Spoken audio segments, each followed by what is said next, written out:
Hey everyone, this is J-Dog, and I'm here with another video. Shout out to Craig J. Follow him on Twitter. He brought up this tweet.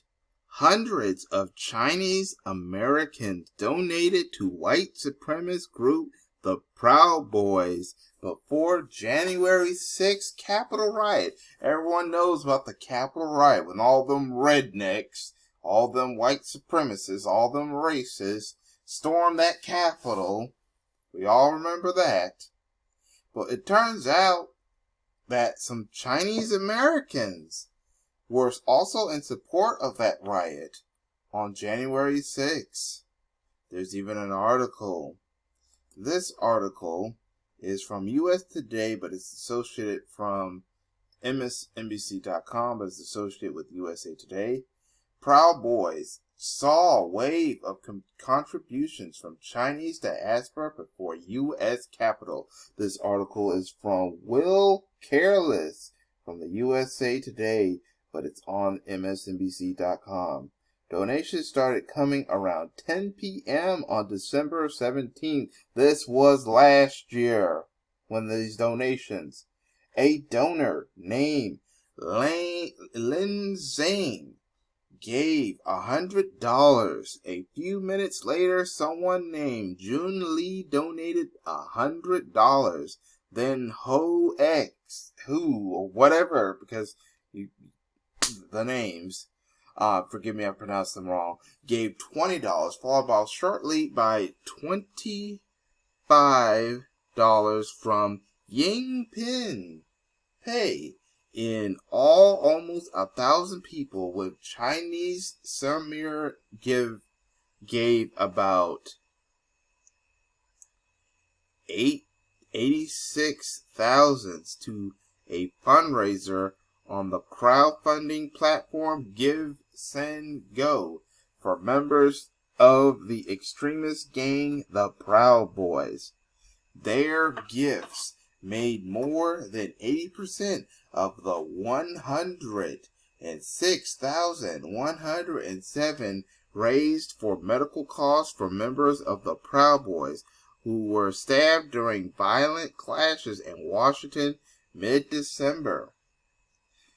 The donations, which are included to the trove of hacked Give Send Go data provided to USA Today and a posted on the whistleblower site Distribute Denial of Secrets, raised several questions. Chiefly, why would people from China, Hong Kong, and Taiwan and members of the Chinese American community donate to an organization with deep ties to white supremacists whose members flash white power signals and post racist memes on social media. And let's also remember, earlier this year, they passed the anti-Asian hate crime bill because the Asian community was complaining about the anti-Asian racism that they were suffering, which all started last year when Donald J. Trump decided to call Rona the Chinese virus, and that led to people discriminating towards Asians. And so, but then, in order to get the Haitian crime bill, the mainstream media used propaganda to attach anti-Asian racism and said that it was black people that was doing it, and then they had all those homeless, mentally disturbed immigrant black people who were homeless and this was done by the racist police, race soldiers, to stage attacks to make it look like black people. And then you had that Juju Chang do that hit piece on black people on ABC News. Yet, you have the Chinese American community, who was part of the Asian community, donating money, and this is proof on this article, donating money to the Proud Boys, a known white supremacist group. This is them right here. The surprising answer to this question is that the Proud Boys enjoy significant support from a slice of the Asian American community and the board of Chinese diaspora. Some Chinese Americans have bought into the rhetoric spread by the Proud Boys conspiracy theorists such as Alex Jones and conservative commentators that America is under attack from communists. They believe that the Proud Boys are on the vanguard of protecting the country from a communist army controlled by Antifa and the Black Lives Matter movement, claims that have been widely debunked. For some who left China in rejection of communism, particularly those who support former President Donald Trump, or Donald J. Trump, the Proud Boys have taken on the almost mythical status as tough street soldiers on the front lines of this battle between democracy and communism. You have to understand how we feel. We came from communist China. This is from some Chinese immigrants from China who are Chinese American. And we imagine to come here, and we appreciate it here so much, said Rebecca Kwan, who sent the Proud Boys $500 on Christmas Day. The Proud Boys are for Trump, and they are fighting Antifa. And can't you see anything good that Antifa did? Expect destroying department stores and small business. Donors praise Proud Boys.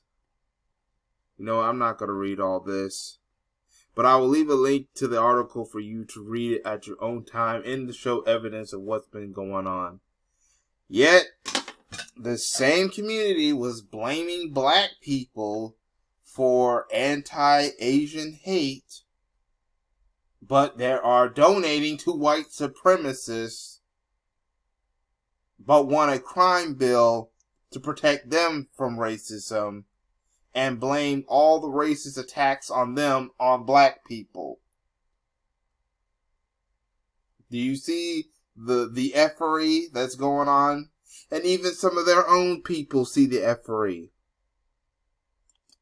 Oh, sorry. This is from some of their own members of their community, saying that Asian hate bill was really meant to demonize another group of people and protect even racist Asians from criticism from their actions, or to protect, and that white people who are racist towards Asians are not being punished with this law. Here's a video that I wanted to show. Shout out to Learning, Darkbone, Black One. I want you to see this video real quick on Twitter. I'm gonna, alright, here it is. That new Asian hate bill is deceptive because all it does is empower the police. I just had a crazy thought after watching that video. So if this new Asian hate crime bill empowers police with the ability to identify and charge people with committing a hate crime, that means the government is using Asian identity to oppress other communities of color again. Now that these things are being seen as hate crimes towards Asians, who do you think they're going to charge with hate crimes in order to give them a harsher sentence, They don't plaster that white dude who got beat up by that Asian grandma all over the news, and to my knowledge, the Atlanta shooter still has not been charged with a hate crime. This has model minority myth written all over it again, or using the Asian identity as a way to put down other communities. Where's the bill that makes it easier to charge people with a hate crime when the attacks are done to a black, brown, or an indigenous person? KKK is still around and doing their thing. This bill just does not feel right at all, and I really hope I'm wrong and I'm reaching for something that's not. See, even their own community, this woman and that man, and they're part of the Asian community, even they see the effery with what's going on with the Asian crime bill and stuff like that is really being used to target. And yeah, where is, hey, Jim Crow Joe? Chameleon Harris, where's the bills that protect black people from racism? I've not seen one bill that protects black people from racism. And even they know what's going on. And the bill is meant to protect them, but even they know that something's funny about the bill. And screw these immigrants, these Chinese Americans who supported the Proud Boys and supported the people that stormed the Capitol. The racists that supported those racists at the Capitol. I mean, I can care less about, the Congress and the government, because they have not done anything for me and my community, black community. They have done nothing for us either, so I care less about them either. But still, yeah, I'll leave a link to that video that I just showed and a link to this article in the description box and comment section to see for yourself what is going on, just because I feel like it. F these people, and yeah, this shows you the double standards. But yet, they want to target black people with hate crimes, but they won't give a hate crime bill that protects black people. But that's all I have to say for now about this. I want to know what y'all think in the comment section. Write down in the comment section what you think about this. Write down in the comment section what you think. Hit that like button. Subscribe if you haven't subscribed. Hit that notification bell. Subscribe to me on YouTube, Black Junction TV, BlackSharesTV.net, Twitter and Anchor if you want to support. Subscribe to me there. I'll leave all the links to the different accounts in the description box and comment section. If you want to financially support this channel, you can or watch content that may not be shown on or coming soon, content that will most likely not be shown on YouTube or anywhere else, but should be shown on Patreon. You subscribe to Patreon, and go to Patreon. Now, I do have some content on Patreon that's also on YouTube, but later on in the future, there may be some content in the future that might not be there, but that's another story. But subscribe to me on Patreon if you want to support me on Patreon. By the way, it will be $2 if you want to support me on Patreon, and that is up to you. I'm not forcing people or begging, but if you want to, out of the kindness of your heart, you can do so. Go on there. But other than that, make sure you share this video. That helps spread the video around. Thank you to all the subscribers who have subscribed to me on YouTube. Recently, I did a video celebrating that we reached 800 subscribers on my YouTube channel, and we're trying to reach 1,000 on YouTube. So thank you for those, and if you haven't subscribed, please subscribe. Like I said, I'll leave all the links. The link to this article, the link to the video I just showed, and the link to all those different accounts where you subscribe to me and more to subscribe in the description box and comment section. But that's all I have to say for now. This is J-Dog. Thank you for watching, and I hope to catch you all in another video. Peace, everyone.